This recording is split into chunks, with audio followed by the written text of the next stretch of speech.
Sinon, que nous raconte Zone Bourse? Ben, il va vous raconter la même chose que moi et Edouard, on va vous raconter. Ça continue à Wall Street, le rouleau compresseur. Bon, ça n'arrête plus. On a encore eu des PMI extraordinaires aux États-Unis. Les performances sont magnifiques. L'élection de Trump fait que ça va encore pousser un peu plus de ce côté-là. Et pendant ce temps-là, chez nous, on est plutôt en train de s'écraser, de s'enterrer presque.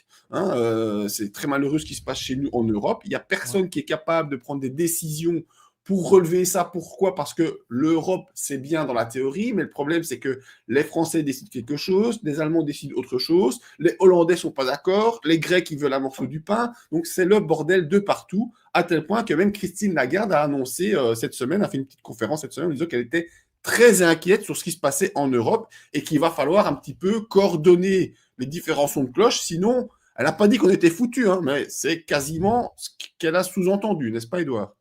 Tout à fait. J'ai écouté au début de son intervention, elle commençait à essayer de, s- de se couronner en disant oui, mais de toute façon, ne vous inquiétez pas, notre dette, en termes de ratio, est la même que la dette aux États-Unis.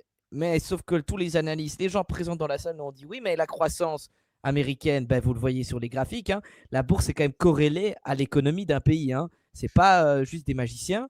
Et regardez la bourse européenne, elles sont corrélées. Il y a un problème de croissance en Europe. On est en semi-récession.